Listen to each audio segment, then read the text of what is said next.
Hi, and welcome back to the show. I am joined by Mr. Ronald Wayne, who is the author of the book Insolence of Office. He's going to talk to us a little bit today about some coins and some stamps, and I'm going to ask you a few questions from your book.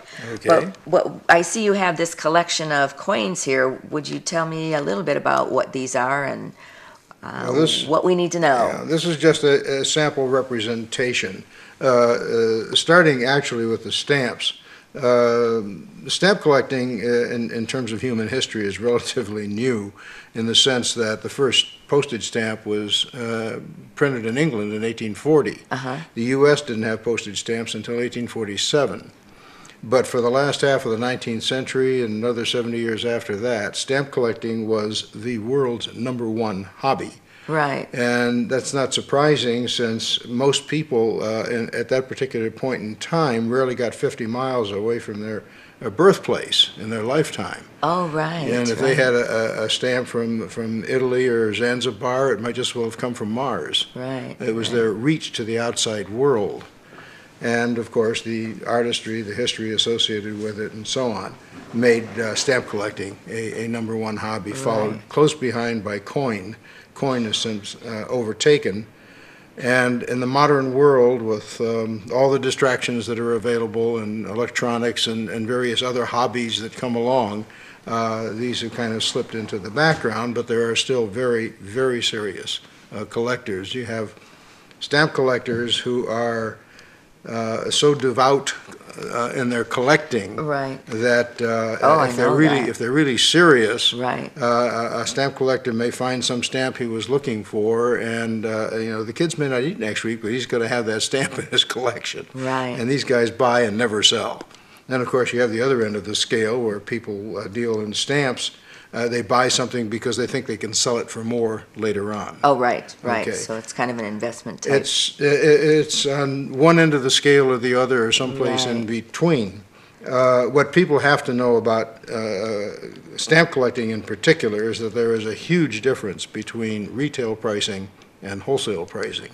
As a matter of fact, it could be as much as 7 or 8 to 1. Oh, wow. So people should not be looking at stamp collecting as a major financial or retirement investment. Right, so it's a hobby for a hobby. Thing. Yes. You know what I remember way back when I was a kid, they did this green stamp thing. Is that how the stamp collecting was derived? Remember when they used to have those green stamps where you trade them in for something? Yeah, but that's a different world altogether. Whole different world. Those are, as a matter of fact, they're not even called stamps, they're called labels. Oh, okay. Stamps so are used for postal purposes. Right, okay. And for postal purposes, the U.S. government printed stamps for various purposes. For instance, there were general postal issues like these, okay, that were used for ordinary mail. Right. If you wanted airmail, then you had airmail stamps. As a matter of fact, if you wanted special delivery, they had special delivery stamps or postage dues or whatever, whole different categories of stamps. And people frequently specialize in they focus on one particular kind of stamp collecting. So we started this in 1947, you said? No, 1847, U.S. 1847. Yeah. Okay, 1847. And the 1840 stamp, as a matter of fact, in my collection, I do have what's called a penny black, which is the Britain #1 issued in 1840. Wow. So how would someone who's starting a stamp collection today, where would they begin? At the beginning, that is to say, people have different interests in stamp collecting. Some people are interested in aviation and they collect nothing but airmail stamps. Or they just want to collect the modern postal issues that come out. Or they want to collect stamps of the 19th century or some particular period or era or category of stamp. Usually they'll generalize and they'll collect stamps of the world. Right. And then they'll find an interest that appeals to them. Maybe their ancestry was Hungarian or Russian or Italian or something like that, and they'll start to collect stamps of Italy. Oh, right. So it's a very individualized thing. That's one of the things that made it very, very popular. Right. In terms of coins, of course, coins have been around for 3,000 years. And that's a whole different ballgame. Right, a different world altogether. There is, again, a substantial difference between retail and wholesale. But it isn't nearly as broad a range as it is with stamps. It can be 2 or 3 to 1. in collector's coin. But one of the values of coin, especially if you're collecting coin for long-term investment or security, is that the coins, at least before 1965, worldwide, were silver and gold. The whole world was on silver and gold coins and had been for 3,000 years, Right. very successfully.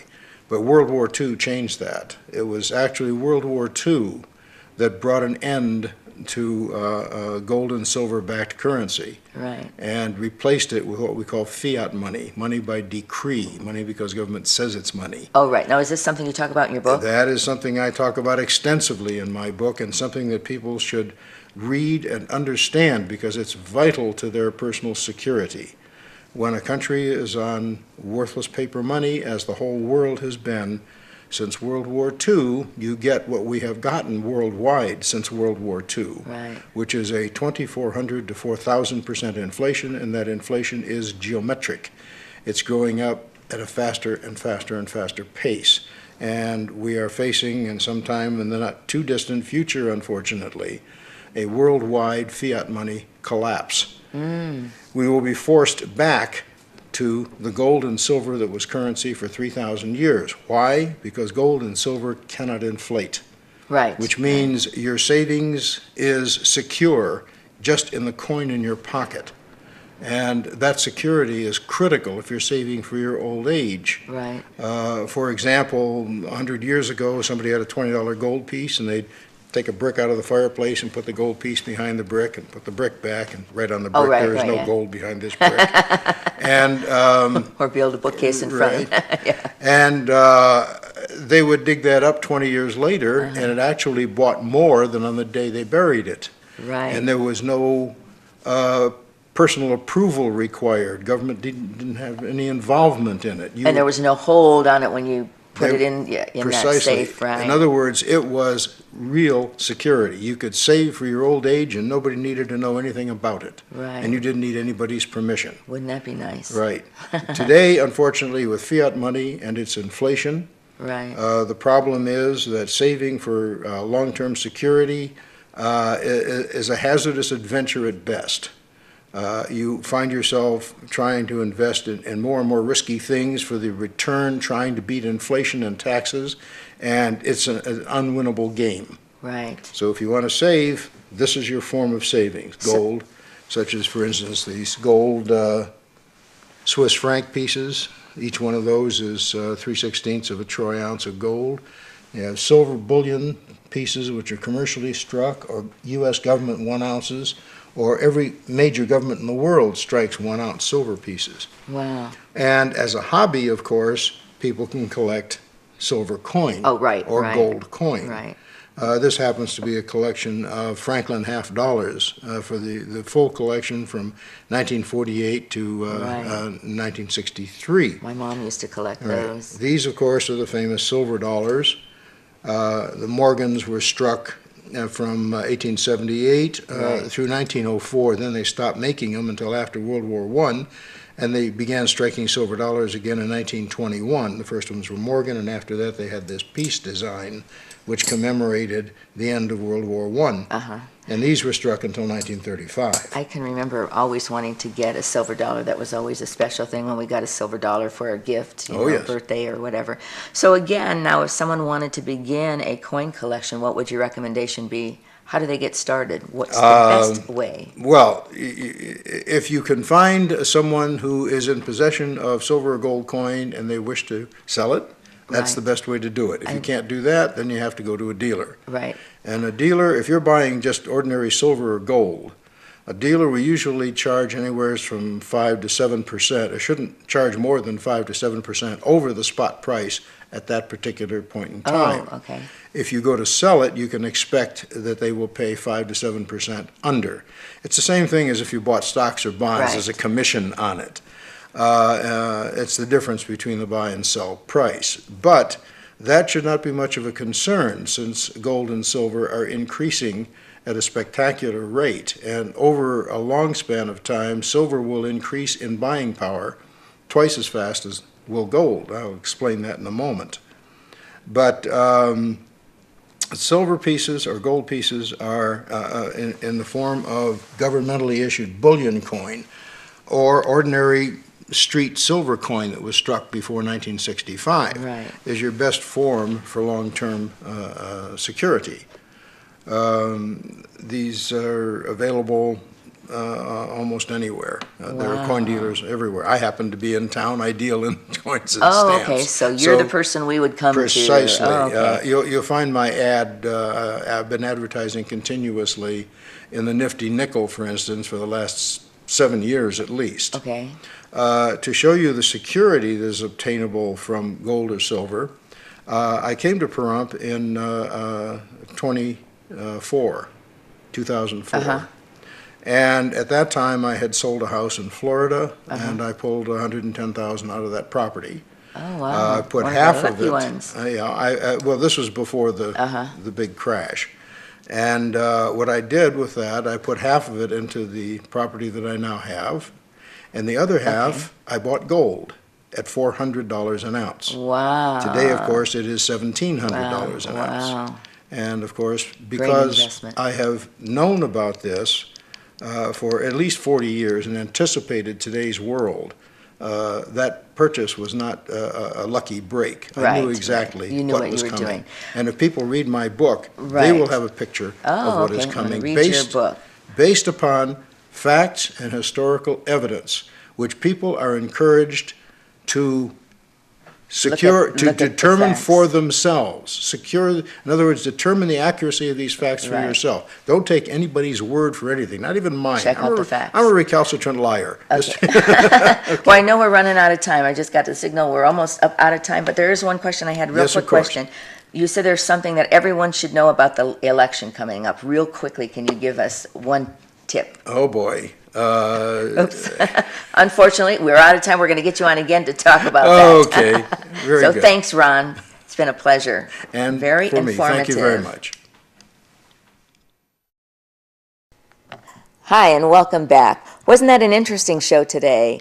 Aside from the howling wind out there, we had a lot of interesting people come in and give us some great facts. I learned a lot about Halloween safety, things that I wouldn't have even thought about from Rick Marshall and Scott Lewis gave us a lot of interesting tidbits there. One of my favorite interviews was Mr. Ron Wayne, who was talking about stamps and coins, and what a knowledgeable person he is. I can't wait to read his book. And of course, two of my favorite people, Sharon and Cindy from Secret Sisters, shared a lot of their wares that they have in their store. If you haven't gotten a chance to go over there, get over to Secret Sisters because they always have a lot of fun things. Let's see, who do we have on next week? I think I missed somebody too. Who else do? Oh, we had our friends from the Pahrump Valley Times. Almost, how could we forget them? They were very entertaining, and they give us all of the happenings in Pahrump, which there's always something going on. So next week we have some interesting guests. Let me put my little glasses on here.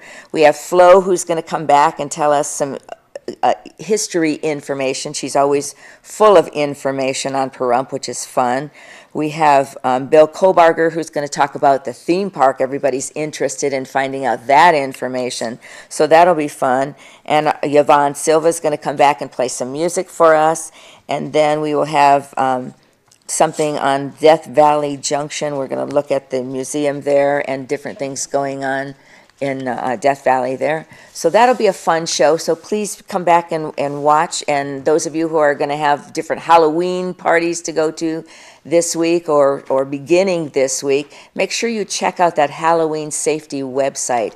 There's a lot of interesting facts there and things that will help us as adults also. So thanks for joining us. It's been a fun show, and we will see you next week.